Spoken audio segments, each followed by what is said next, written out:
Ah, pourquoi est-il toujours en retard? J'attends mon petit ami, Kevin, depuis une demi-heure. J'ai penché la tête pour voir s'il arrivait, mais les seules personnes autour étaient un couple qui se câlinait. J'ai regardé le gars embrasser sa petite amie sur la joue, puis la conduire vers la Porsche garée à proximité. Oh waouh, si seulement. Mais attendez, ce type. Oh mon Dieu, c'est Kevin! Merci pour le cadeau, bébé. Mais ce portefeuille Gucci ne serait-il pas encore plus beau avec un pantalon Brioni? Toi, crétin! J'ai crié en jetant le gâteau que je tenais sur son visage choqué. À la surprise de la nouvelle petite amie, il a immédiatement nié me connaître et a dit que je devais être folle. Quoi? Mais une fois que la fille est montée dans la voiture, il s'est tourné vers moi. C'est fini. Tu as peut-être un joli visage, mais tu n'es qu'une pauvre petite orpheline. Qu'est-ce qu'il vient de dire? Pauvre petite orpheline? Je lui ai fait confiance. Je l'aimais. Mais il s'avère que ce n'était qu'un menteur, un tricheur, un croqueur de diamants. Cette trahison m'a fait mal au cœur, mais j'ai quand même dû me traîner au travail. Oh, j'ai oublié de vous dire, je m'appelle Linda. Je vis dans cet orphelinat depuis que je suis petite, et mon travail consiste à m'occuper du potager. Si seulement un jour un roi apparaissait, me disait que j'étais la princesse perdue depuis longtemps, et me ramenait dans son magnifique royaume. Ah. J'étais en train de mettre mes gants quand une sœur s'est précipitée vers moi. Oh non, je me suis fait avoir! J'allais me faire engueuler pour mon retard. Mais à ma grande surprise, elle m'a souri en me tendant un morceau de papier. Oh mon Dieu, je n'arrive pas à y croire. J'ai été adoptée! Curieuse, j'ai feuilleté le papier et vérifié les informations sur mes adopteurs. Hein? Leur date de naissance n'était que de 2000? J'étais impatiente d'en lire plus, mais la sœur a repris le papier. J'ai du mal le lire, ce n'est pas possible que mon adopteur soit à peine plus âgé que moi. La sœur a désigné le portail. Une Mercedes était là avec un garde du corps en noir. À côté de lui se trouvait une femme portant une longue jupe, un masque et des lunettes de soleil. Est-ce la personne qui m'a adoptée? Vais-je enfin être une riche maîtresse vivant dans un grand château avec mes parents millionnaires? Eh bien oui, je suis maintenant assise dans cette voiture de luxe avec ma mère adoptive. J'étais tellement excitée, mais pendant tout le trajet, elle n'a pas dit un mot. Et cette bizarrerie a continué jusqu'à ce que nous nous arrêtions devant cet incroyable manoir. Dès que nous sommes entrés, une servante s'est précipitée et nous a salués. Ce n'est qu'alors que ma mère adoptive s'est tournée vers moi, a enlevé ses lunettes de soleil et a dit « Je suis Martha, bienvenue dans ta nouvelle maison, ma fille. » Oh, elle a l'air si jeune. Donc, elle doit vraiment être née en 2000. Mais cette fille qui a l'âge de ma sœur vient de m'appeler fille. C'est trop bizarre. Il va falloir que je m'habitue à tout ça. Puis maman a dit au chauffeur de démarrer la voiture, car c'était l'heure de mon relooking. Waouh, une autre voiture. Hein? Ce n'est pas une limousine? C'était fou! Et boum, me voilà dans un salon de beauté de luxe. Je ne savais pas ce qu'était la moitié de ces produits brillants et coûteux. J'ai laissé l'esthéticienne faire son travail, et boum, à nouveau, lorsque j'ai ouvert les yeux, une inconnue m'a regardé. Waouh! Avec ses cheveux blonds bouclés et ses couches de maquillage, je paraissais avoir au moins 5 ans de plus. Oh la vache! Au revoir mes mèches bleues froides! Avant que je puisse me plaindre, ma nouvelle maman m'a tendu une tenue. Attends, c'est quoi ça? Cette robe est super serrée et courte. J'ai l'impression d'être une momie égyptienne dedans. Quant à ces talons hauts, ah, comment peut-on marcher droit avec ces trucs? Mais en voyant les yeux satisfaits de ma mère, j'ai essayé de forcer un sourire. Je suis une noble dame maintenant. Et c'est juste comme ça qu'on s'habille, non? Enfin l'heure du dîner. J'avais l'habitude de penser que des endroits comme celui-ci n'existaient qu'à la télé. Regarde ces chiffres. Un repas ici coûte plus que nos dépenses mensuelles à l'orphelinat. Wow. Il n'a pas fallu longtemps pour que le serveur apporte ces délicieux plats. Mais maman porte toujours un masque? J'étais sur le point de demander quand elle a commandé une portion à emporter et m'a dit de manger et qu'elle m'attendrait. Pourquoi? C'était tellement gênant. Pourquoi insistait-elle pour garder son masque? Mais ce n'est pas la seule chose étrange. Aujourd'hui, je suis retournée à l'école, toujours la même, mais maman a insisté pour que ce garde du corps musclé m'accompagne partout. Je ne pouvais même pas aller aux toilettes en paix, car il restait dehors. C'est super d'avoir été adoptée et tout, mais je ne peux pas continuer à être contrôlée comme ça. C'est tellement embarrassant. Je dois négocier avec maman. Donc je lui ai fait une soupe à la courge pour briser la glace. J'ai frappé à sa porte plusieurs fois, mais sans réponse. Alors je l'ai ouvert, avec l'intention de laisser le bol sur sa table, quand soudain quelqu'un a tenu mon poignet. C'était maman. Elle m'a regardé avec des yeux effrayants. « Comment oses-tu entrer dans ma chambre sans permission? Où sont tes manières? J'ai fait de la soupe pour toi et... Je t'interdis d'entrer à nouveau dans ma chambre. Je ne vais pas me répéter sur ce point. » Ok, bon sang, pourquoi était-elle si sensible à ce sujet? Je me demande ce qu'elle cachait là-dedans. Donc c'est un échec, et j'ai toujours cette statue vivante qui me suit partout. C'est l'heure du déjeuner et pourtant, grâce à lui, personne ne veut s'asseoir à côté de moi. Je devais lui échapper avant que sa présence ne m'étouffe. Que devais-je faire? Enfin, après avoir entendu des étudiants mentionner que le distributeur automatique n'avait plus de jus d'orange, j'ai immédiatement demandé au garde du corps d'aller m'en chercher. Ah! Je suis sûre qu'il n'en trouvera pas même en fouillant toute l'école. J'ai réussi! C'est génial de ne pas être surveillée par ce rocher géant qu'est le garde du corps. J'étais sur le terrain en train de discuter joyeusement avec 2 de mes amis, mais je n'ai même pas pu finir mon histoire avant que le garde du corps réapparaisse. Super, maintenant vous avez fait fuir mes amis. Et voilà qu'ils recommencent à être silencieux et immobiles. Ah, c'était tellement ennuyeux! Je dois fixer une date pour m'excuser auprès de mes amis à propos de cet incident, et bien sûr, nous devons terminer les points dont nous parlions. Mais comment pourrais-je éviter mon garde du corps? Ah, je viens de me faufiler par la porte de derrière de la cuisine, et il n'y a plus que cette barrière entre moi et la liberté. Oh non, le stupide système d'alerte! Le garde du corps se précipitait vers moi, mais heureusement j'ai réussi à passer. Mais ensuite... Oh mince! Avant que je n'ai pu comprendre ce qui se passait, maman me regardait fixement et donnait l'ordre au garde. Ramenez-la dans sa chambre, immédiatement! Dès que j'ai été renvoyée dans ma chambre, maman a commencé à crier. Quel est ce chiffon que tu portes? Servante, jetez ces vêtements affreux tout de suite!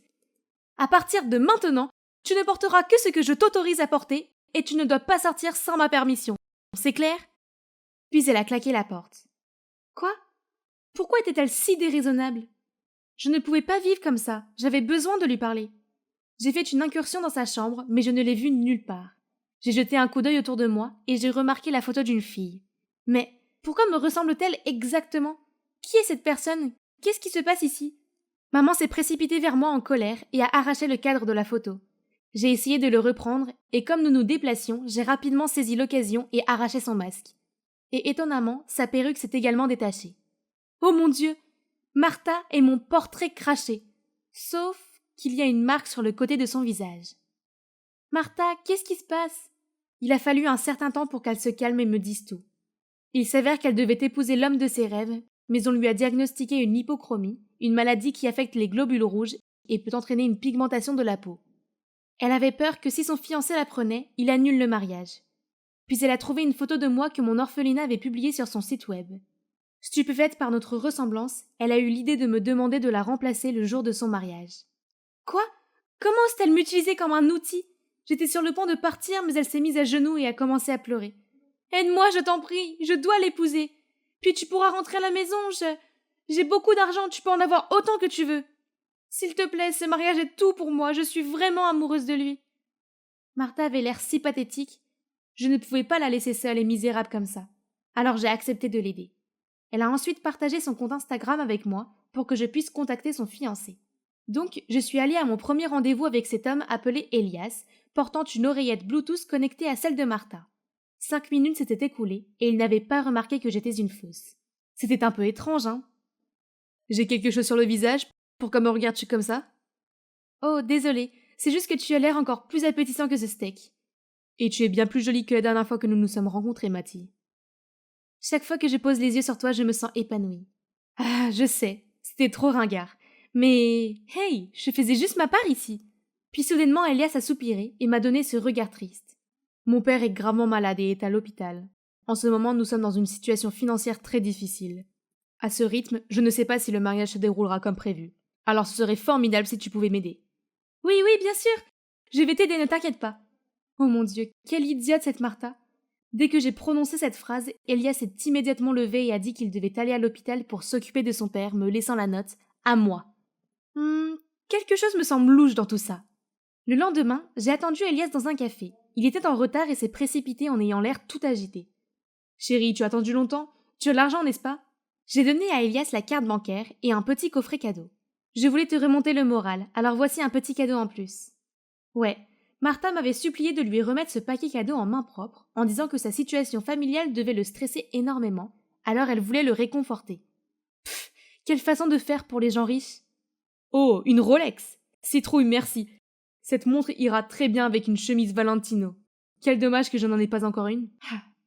Attends, je crois que j'avais déjà entendu ça quelque part. Oh mon Dieu, il ressemblait exactement à ce connard de Kevin. Est-ce qu'il utilisait Martha juste pour son argent? J'ai décidé de creuser un peu plus et de le découvrir. Est-ce que ton père va mieux? J'aimerais lui rendre visite. Dans quel hôpital est-il? Elias avait l'air confus. Il tripotait sa montre, incapable de croiser mon regard. Mon père va bien. Tu n'as pas besoin de lui rendre visite. Donc tu n'as plus à t'inquiéter des factures de l'hôpital, n'est-ce pas? Non, non, non, je n'ai pas encore payé ces factures, je ne peux pas. Ah, je plaisante, bien sûr que c'est la tienne. Maintenant, je suis sûre qu'il n'est pas différent de mon ex en quête de richesse. Je ne pouvais pas laisser ce gars continuer à profiter de Martha. Je suis rentrée à la maison et je lui ai tout de suite dit, mais elle a refusé de me croire. Arrête de dire des bêtises. Maintenant, apporte-lui ce gâteau immédiatement. Il doit être épuisé après s'être occupé de son père malade. Ce serait une belle surprise pour lui. J'ai lutté pour porter l'énorme gâteau jusqu'à la maison d'Elias. Puis je l'ai vu debout, en train de se disputer avec une autre fille. J'aurais dû rompre avec toi il y a longtemps. Ma fiancée est bien plus riche que toi. Je t'en supplie, s'il te plaît, change d'avis. La fille a pleuré et a tiré la main d'Elias. Mais il a juste balancé son bras et est monté dans la voiture. C'est abruti d'Elias. Il traite le cœur de ses filles comme si c'était son jouet. Je dois arrêter ça. Le grand jour est déjà arrivé, mais avant de descendre l'allée, je dois d'abord faire une chose. Que pensez-vous de ce look, hein? J'ai pris un selfie et je l'ai envoyé à Elias pour voir sa réaction. Juste à ce moment-là, Martha s'est précipitée dans la pièce. « Mais qu'est-ce que tu crois faire? Laisse les choses en place et nous aurons un grand spectacle à voir. » Soudain, j'ai reçu un message d'Elias. « Chérie, tu es aussi belle à l'intérieur qu'à l'extérieur. L'amour que je ressens pour toi est indescriptible et je suis impatient de t'appeler ma femme. » Wow, donner un Oscar à ce gars. Tu vois? Oh, vraiment? Alors laisse-moi te montrer quelque chose d'encore plus intéressant. Juste à ce moment, j'ai reçu un autre SMS. Ok, c'est le moment d'agir.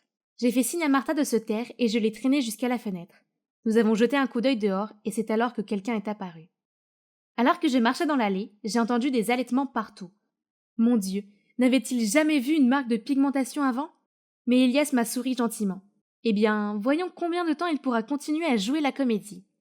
C'était mon tour de lire le serment quand Martha a fait furieusement irruption. « Elias, tu es un menteur! Le mariage est annulé! » Quoi? Attends, Martha? Mais pourquoi vous êtes deux? La foule entière était en furie. « Arrête ton cinéma. Je sais déjà que tu ne m'épouses que pour mon argent. Argent que tu prévois d'accorder à une autre fille. »« Non, Mathie, je t'aime. » Juste à ce moment-là, une fille est sortie de la foule. « Pfff, tu crois vraiment que je vais me remettre avec toi? » Même pas en rêve. Tous les regards se sont arrêtés sur le pathétique Elias, paniqué. « Ha! Prends ça, croqueur de diamants !» Oh, la fille semble familière, non? C'est Ruby, l'ex d'Elias. Ce jour-là, j'ai suivi Ruby et je lui ai tout dit sur la façon dont Elias était un croqueur de diamants. Puis nous avons mis au point un plan pour le dénoncer. Ruby devait venir au mariage et le supplier de revenir. Et comme prévu, après avoir vu une photo de moi avec un visage défectueux, il a immédiatement accepté de se remettre avec Ruby. Et bien sûr, j'ai délibérément laissé Martha surprendre leur conversation. Excellent. Maintenant, Elias est en train d'être enlevé par les gardes du corps de Martha. Ah, bien fait pour lui. Alors, que s'est-il passé ensuite? Eh bien, Martha m'a parlé de son passé. Ses parents sont morts et lui ont laissé une énorme fortune. Elle était peut-être riche, mais elle se sentait seule. C'est pourquoi elle a agi de manière si impulsive avec Elias. Nous avons tous deux appris que l'amour est précieux et qu'il vaut la peine d'attendre quelqu'un qui nous aime inconditionnellement. Martha m'a laissé rester ici dans son manoir et nous sommes devenus très proches. Il s'avère que nous avons toutes les deux trouvé quelque chose de bien mieux que le faux amour des croqueurs de diamants. Et c'est l'amour